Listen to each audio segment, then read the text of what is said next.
The rain tapped softly against the windows of room 7 at the Crooked Pine Motel, a squat, rotting building along Route 66 that had been bypassed by travelers for decades. Jaclyn hadn't meant to stay the night. A wrong turn and her car sputtering to a stop had rerouted her into the arms of the motel's crooked neon sign, flickering in perpetual nervous tics. The office clerk hadn't asked for her name, just handed her a rusted key and a plastic-wrapped bar of soap with a worn-out smile before vanishing behind a floral curtain. Her room smelled of mildew and old carpet, the kind of smell that finds its way into your clothes and stays with you. As she clicked on the lamp, the yellow light buzzed alive, illuminating a room that looked untouched since 1973. Avocado green bedspread, dusty armchair, and a single framed painting of a lake with no visible shore.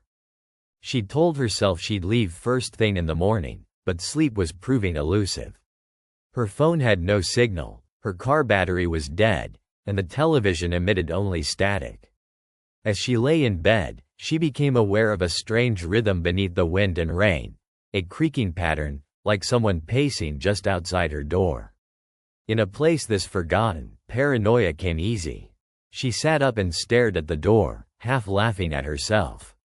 Probably the clerk walking around. But the steps were too measured. Back and forth, like someone carefully counting each footfall. The sound stopped the moment she stood. When she opened the door, the walkway outside was empty. Puddles glistened under the moth-eaten porch light, but no footprints disturbed their surfaces.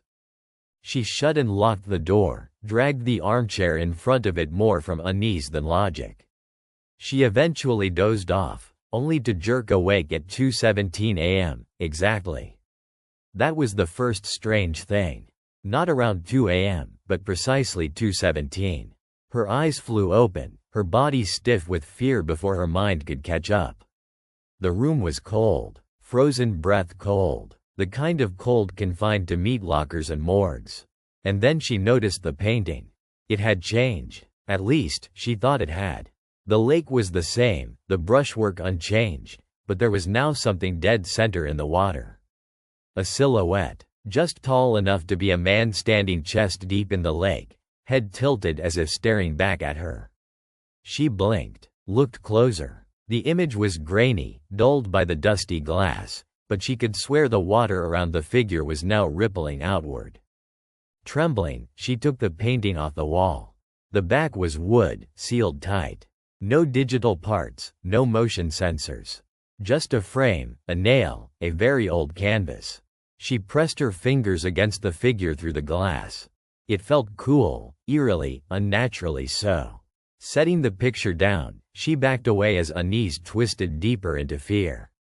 Sleep became impossible, so instead, she watched the clock. Second by second, when 3:12 a.m. came, the bathroom light flickered on by itself with a loud buzzing. Her heart nearly stopped. The old bulb let off a dull glow, flickering wildly like a dying insect trapped in glass. She hadn't touched it. Inching toward the bathroom, Jaclyn paused at the doorway. The mirror above the sink was foggy, though no hot water had been run. In its cloudy surface, faint finger streaks appeared, thin lines etched through the mist, as though someone had slowly dragged their nails from the top of the mirror to the bottom. She staggered back, grabbing her bag, keys still in it though the car was useless. She had to get out. Logic was no longer necessary for fleeing.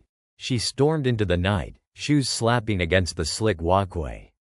The reception office light was still on, flickering through the same dusty curtain.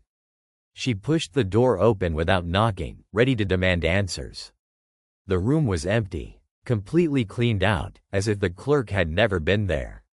No chair, no desk, no lamp, even the curtain was gone. Jaclyn stood in a ghost shell of a room, one shoe slowly soaking in the puddle that had leaked in under the threshold. Disoriented, she turned back toward the rooms. That's when she saw it. Movement. In the window of room 7. Her room. A faint figure in the reflection, watching the door, unmoving. She couldn't tell if it was a man or woman. Just a long, convex shadow standing stiff and silent. Something was wrong with its proportions. Its neck too long, its arms hanging not by its sides, but extended slightly, palms up, as if offering something invisible. The lights inside the room flickered. The television roared to life, static erupting like a scream muted behind glass.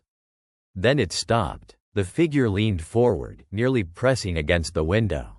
Jaclyn turned and ran blindly across the narrow gravel lot, through the dark, past the sagging fence out into the field behind the motel. Branches scraped her coat. Burrs caught in her socks.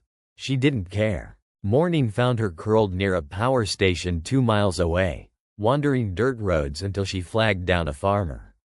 The police dismissed her story, of course. There was no Crooked Pine Motel on Route 66. It had burned down in 1986, they said. No clerk by that name had worked there. No service records, no guest log. Just an empty field choked with overgrowth and charred concrete slabs where foundations once stood. You probably fell asleep at the wheel, they told her. Dreamt the rest up. But Jaclyn still had the painting. She hadn't meant to take it. Had been gripping it on instinct, perhaps, as she ran. And in the center of the lake, beneath a clouded sky, the silhouette was closer now.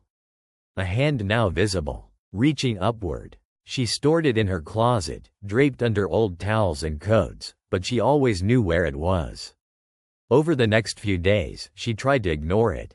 But each night at precisely 2:17 a.m., the same cold crept into her bedroom. And sometimes she heard it again, that slow, measured pacing from just outside the window. On Tuesday night, she snapped and flung open the closet to destroy the thing. But the painting was different again. The lake was gone. All that remained was red earth and a motel door. Room 7's door. It stood ajar in the frame, just enough to suggest movement. Just enough to hint at the figure standing behind it, waiting, as if the painting was no longer something she owned, but something that now owned her.